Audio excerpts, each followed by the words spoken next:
Maravilha. Hoje nós vamos falar sobre a relação de um homem com o tabernáculo chamado Bezalel, lá no capítulo 31 de Êxodo. E eu quero começar hoje com uma historinha que eu ouvi há algum tempo atrás. Trata-se da visita inesperada de um amigo a uma chácara bonita, uma mini fazenda. Quando ele chegou lá, tinha lago, tinha patos, tinha cabritos, tinha algum gado, mais afastado, tudo, a grama muito verdinha, um pomar maravilhoso e tal, e o cara ficou tão deslumbrado, sabe, com a organização do casarão, a natureza e o verde, aquele degradê, e ele ficou tão impressionado que ele soltou uma expressão interessante. Ele disse: que coisa maravilhosa, Deus, quando ele cria perfeito. Deus é perfeito em tudo aquilo que ele faz. Que coisa maravilhosa que Deus fez, olha só. Aí o senhor, dono da chácara lá, ele se vira para o seu amigo, e diz assim: rapaz, você precisava ver quando eu cheguei aqui. Quando eu cheguei aqui, a impressão que eu tive era quando só ele cuidava das coisas por aqui, as coisas não eram desse jeito. Quando eu cheguei aqui, a terra não era tão fértil desse jeito e os animais não existiam. Aqui eu tive que trazer de fora, eu tive que comprar tudo, e esse lago aí eu tive que dar um jeito para que ele realmente acontecesse. Os peixes que tem hoje foram todos eles colocados lá, e por isso é que está desse jeito. Eu fiquei assim pensando o que essa reflexão vai me trazer de interessante, e realmente me trouxe muito a pensar, e nós vamos tratar desses assuntos durante a nossa conversa. Outra história que eu tenho para mostrar para vocês é a respeito de Louis Armstrong, falecido em 1971. Eu ouvindo falar sobre a história dele, fiquei impressionado, um garoto que nasce, e quando ele ainda criança, o pai dele se separa da mãe dele, a mãe dele precisa se vender para poder criar o seu filho e não consegue, e ele acaba sendo, por um motivo assim, de criança, vivendo num lugar tão violento, ele acabou indo para o orfanato, e lá ele tem a oportunidade de conhecer a música, e lá ele tem a oportunidade de crescer. Ele é adotado posteriormente por uma família judia, e ele vai crescendo, e ele vai criando, ele vai produzindo música e vai produzindo aquilo que nós chamamos de uma das melhores artes do jazz e do blues, como trompetista, e ele canta aquela música naquele sorrisão dele único, What a Wonderful World, que mundo maravilhoso. E ele diz: olha, eu vejo o céu brilhando, abençoando o dia, a noite escura, que é sagrada, e eu fico pensando comigo mesmo, que mundo maravilhoso. Então é um cara que sai nessa sua resiliência, ele consegue conviver com toda a sua demanda difícil de vivência, mas ele consegue sobreviver, e ele consegue superar, e ele consegue agora enxergar com novos olhos a vida, porque a vida ela é interessante, porque a vida ela teima em existir, e no meio do concreto ela acha uma brechinha e ela cresce. Basta uma mãozinha para que ela possa reagir, porque eu acabo vendo aí na questão da vida como natureza, e da vida humana, no caso de Louis Armstrong, que o mundo começa a mudar por causa dos seres humanos. O homem muda o seu mundo, a partir de como ele vai lidar com as demandas da vida, E eu recebi um dia desses um folhetinho, alguém me evangelizando, e eu li a historinha interessante, e eu não sei de onde foi que veio essa história, mas trata de um cientista que estava fazendo um experimento para ver a condição da não existência de Deus a partir de uma criança que é nascida e criada, no meio, sem contato com a urbanização, com o mundo urbano, com esse mundo louco que nós vivemos. E a criança vai crescendo, quando ela chega assim na pré-adolescência, ele vai lá de vez em quando, né, para rever a criança, e uma das vezes ele tem lá o tutor que vai chegar para ele e vai dizer, não, todos os dias ela sai assim por volta das 5 horas, desaparece por alguns momentos, mas daqui a pouco ela está de volta. Ele diz, não, isso é uma coisa, eu vou atrás. E vai atrás da criança, e quando ele chega mais à frente, embrenhado nos matos, tem um altão assim, de pedra, né? Tem um morrinho assim, um altão de pedra que ele olha assim e vê o pôr do sol. E a criança está lá, olhando assim, deslumbrada com toda a visão e dizendo, ó céu lindo, ó cores bonitas, ó sol maravilhoso, ó sol lindo. Quem te criou? Quem te criou para que eu possa conhecê-lo melhor? Quem te criou? E isso me chamou muita atenção, né? Por quê? Porque a religião, de uma forma em geral, né, a religião, ela, dentre muitos viés, um dele, o mais espiritual, que se fala a respeito da religião, é a percepção de quem é o homem, nesse caso, para a religião, o homem, no cristianismo.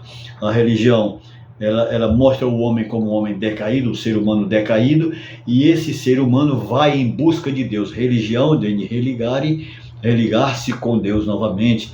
Então tem toda essa direção das mensagens relacionadas à possibilidade do homem se encontrar um dia com Deus, se o homem buscando Deus, a peleja do homem buscar a Deus. Mas eu fico aqui pensando comigo mesmo, não seria isso como Joshua Heschel um dia desse falou no seu livro, né, Deus em Busca do Homem, para mostrar que na verdade não é o homem que busca Deus, mas é Deus que busca o homem. Não teria ele razão em dizer isso? Não acontece de fato a possibilidade de a gente enxergar na Bíblia Sagrada um Deus que busca desde Gênesis, por exemplo, é Deus que vai ao encontro desse tabuleiro chamado Terra e cria o ser humano, e que cria todas as coisas. É Deus que sai de onde ele vem, que eu não sei, ele vem e aparece no meio da sua criação para se encontrar com o homem, e diz a Bíblia que ele aparece no entardecer, na tardinha, ele chega e conversa com o homem, ele fala com o homem para que o homem ponha todos os nomes, né? A narrativa bíblica diz isso, que ele aparece e o homem é quem dá nome a todos os animais da terra, e esses nomes ainda são os de hoje. Diz também que é Deus que aparece ao ser humano e faz perceber que ele está crescendo, que ele está começando a se entender como uma pessoa que precisa de responsabilidades e assim por diante. Eu acho isso simplesmente interessante, porque a Bíblia está cheia de visita de Deus, visita como anjo de Deus, visita como Yahvé, e Deus apareceu, e Deus falou, e assim, todo mundo vem ouvindo a respeito de Deus, vendo, né, praticamente vendo Deus, o Moisés vendo Deus face a face. Olha só, são expressões bíblicas para mostrar que Deus é quem vai em busca do homem, é Deus que aparece a Moisés numa sarça ardente, é Deus no meio do deserto, né?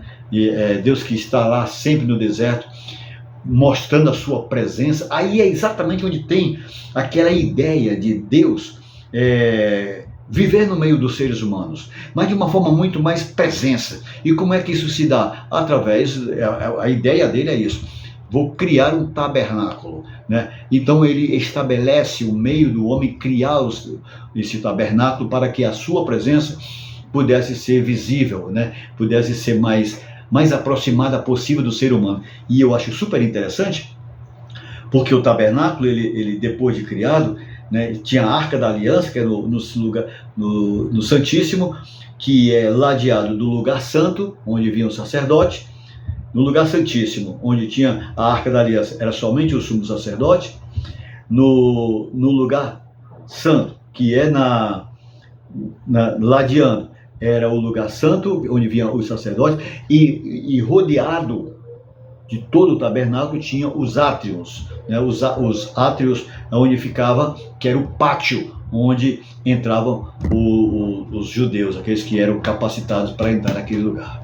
Bem, maravilhoso. Mas para construir, para a construção desse tabernáculo, Deus escolhe uma pessoa para mostrar a sua presença. Posteriormente, ele escolhe uma pessoa para trabalhar. Olha só o que diz o texto aqui. Toda obra de ouro. Deixa eu ler para vocês, que vocês vão gostar. Deixa eu ler. É um pouquinho só. Disse então o Senhor a Moisés: eu escolhi Bezalel, filho de Uri, filho de Ur, da tribo de Judá, e o enchi do Espírito de Deus, dando-lhe destreza, habilidade, plena capacidade artística para desenhar e executar trabalhos em ouro, prata e bronze, para talhar e esculpir pedras, para entalhar madeiras e executar todo tipo de obra artesanal. Aí também escolhi também quem mais? Aholiabe, filho de Aizamaque, da tribo de Dan, para auxiliá-lo. E, gente, eu acho super interessante como é que as coisas acontecem nesta chamada de Deus a Bezalel. Sabe por quê? Porque Deus dá a ele habilidade, assim, artesanal, né? Deus dá a ele capacidade, criatividade, ou seja, isso tudo é dom de Deus. Deus usa aquilo que a gente tem, que a gente vai entender como dom de Deus para a construção de alguma coisa que seja útil. Eu disse no início que a vida teima em existir e o homem tem habilidades baseadas muitas vezes na Bíblia, até negativamente, observando os textos que diz lá no capítulo 1, que diz assim que Deus construiu todas as coisas e disse ao homem: agora é com vocês, subjugai a terra. Tudo aí foi criado para vocês, entrego tudo a vocês. Só que o homem nesse subjugar a terra, ele acaba trazendo alguns malefícios. Mas ainda bem que existem pessoas que têm a sensibilidade, assim como Bezalel, no tema da minha mensagem hoje. Bezalel hoje, Bezalel nos dias de hoje. Eu posso ser um Bezalel, você pode ser um Bezalel, por que não? Não tem a ver com gênero, tem a ver com capacidade de enxergar coisas de Deus, vinda de Deus para você e você desenvolver. Ou seja, Deus te dá dons, Deus dá um dom ao ser humano, Deus dá dom até da sabedoria, né?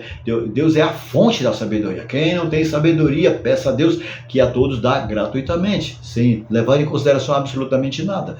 Dom de Deus ao ser humano, capacidade de mudar, capacidade de resiliência. Por que eu estou falando isso? Porque Bezalel estava não somente no momento ruim, mas era na existência difícil, que era no meio do deserto. No meio do deserto não tem nada.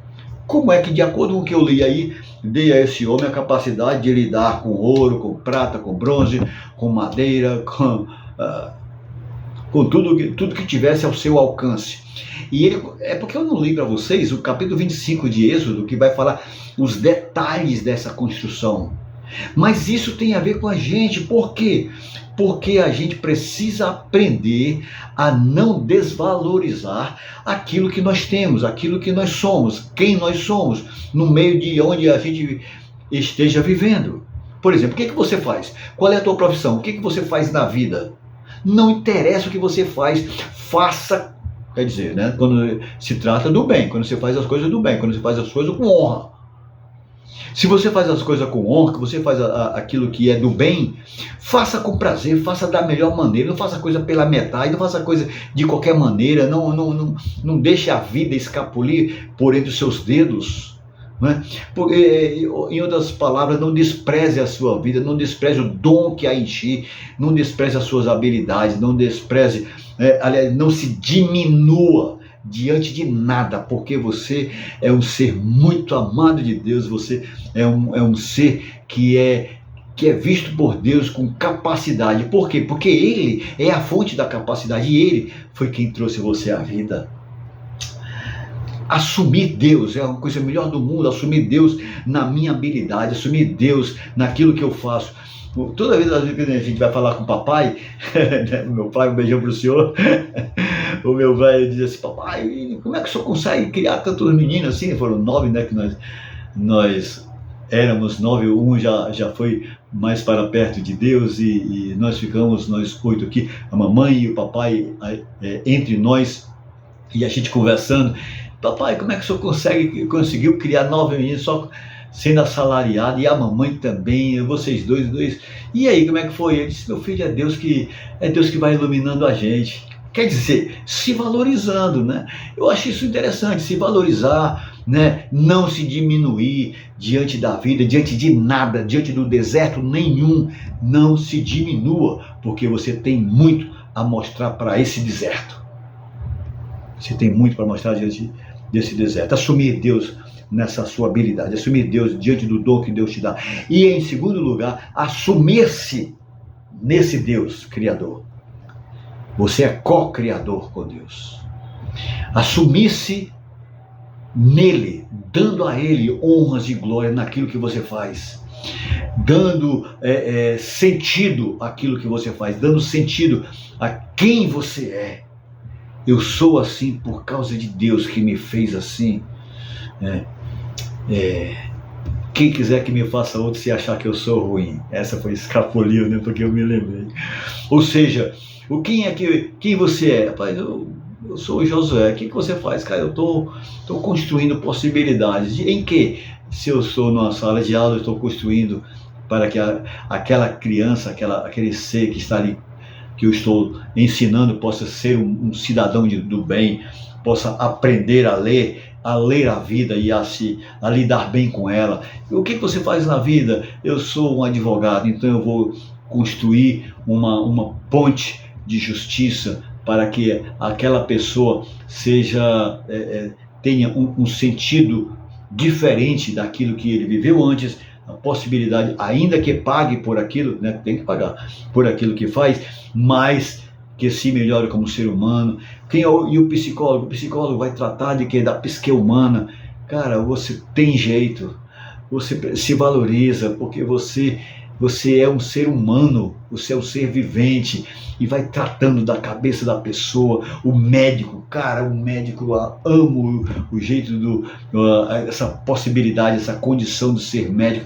Os enfermeiros, que eu entendo que é a parte mais humana da medicina, faça como se para o Senhor, faça construindo pontes, faça construindo tabernáculos, assumir-se em Deus, né? E hoje a construção de templos até que existe, né? Eu tenho aí uma pessoa que eu sinto assim como um amor por essa pessoa, como se fosse da nossa família, né? Que é a Larissa. Ela é arquiteta, ela desenha igrejas assim que são esplêndidas, né? De acordo com o pedido de cada cliente dela, que é possibilidades. Então você está criando, construindo possibilidade, construção de templos, mas a maior construção do templo não é aquele que se ergue, né, com concreto, porque o próprio Jesus diz assim, isso aí, e aí Jesus, olha só que coisa maravilhosa, que coisa bela.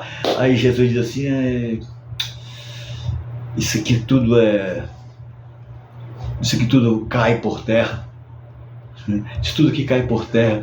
Ou seja, para valorizar, não necessariamente a gente valoriza, mas mais do que isso, né? Não necessariamente o ser, aquilo que foi criado, mas quem criou, quem vai usar, o porquê vai usar, como vai lidar com isso.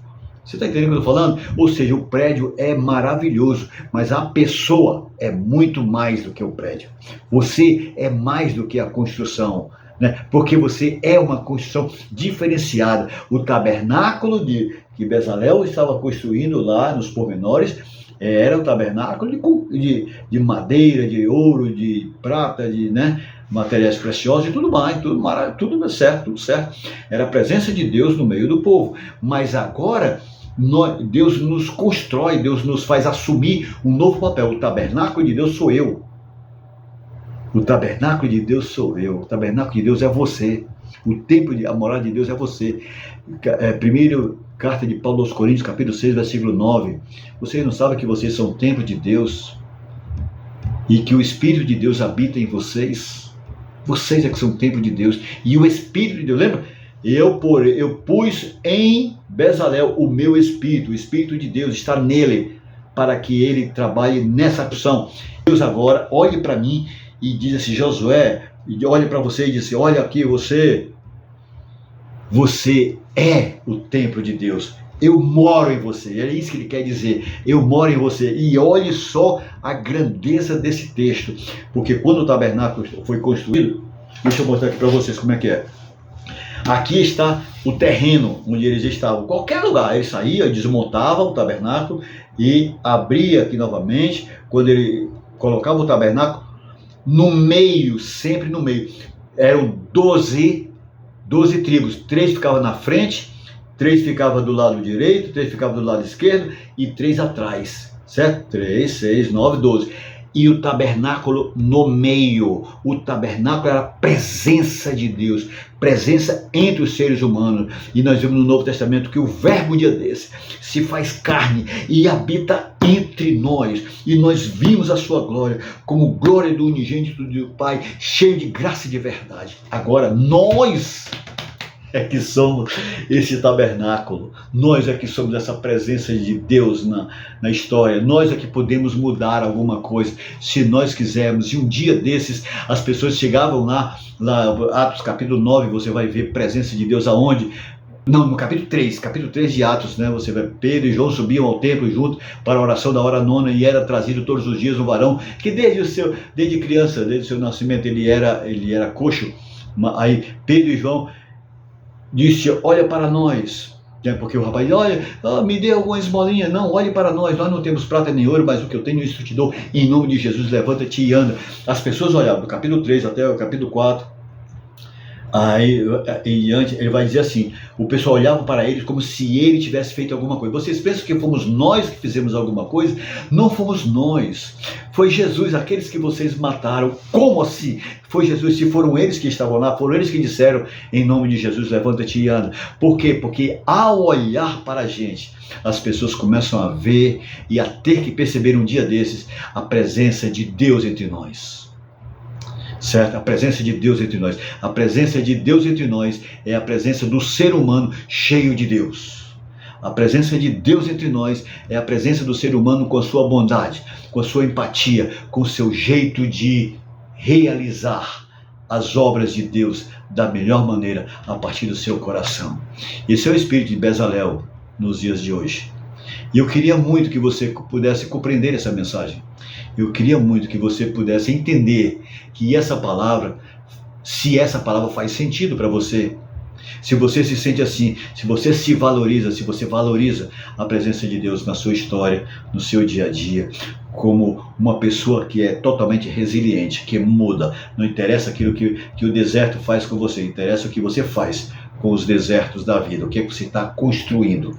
Porque a resiliência de todas as coisas, na física, é voltar ao seu estado original. Mas para o ser humano é diferente. Para o ser humano, a resiliência para o ser humano não é voltar aproximado daquilo que ele era, mas é se melhorar. Se melhorar. É como você está construindo alguma coisa, você está fazendo alguma coisa com uma enxada, né? Vai cheio de calo, né? E quanto mais você usa, então vai criando calo, você vai se tornando uma pessoa mais forte, mais fortalecida e mais cheia de vigor. É isso que Deus quer para a nossa vida, é isso que Deus quer para mim e é isso que Deus quer para você. Tá bom, querido? Obrigado por ter assistido a gente até nesse instante. Eu peço a você que nos ajude, deixando o seu like, siga a gente, distribui, vai que alguma pessoa precise de ouvir essa mensagem. Tá bom assim? Deus te abençoe, um grande abraço e que Deus nos ajude.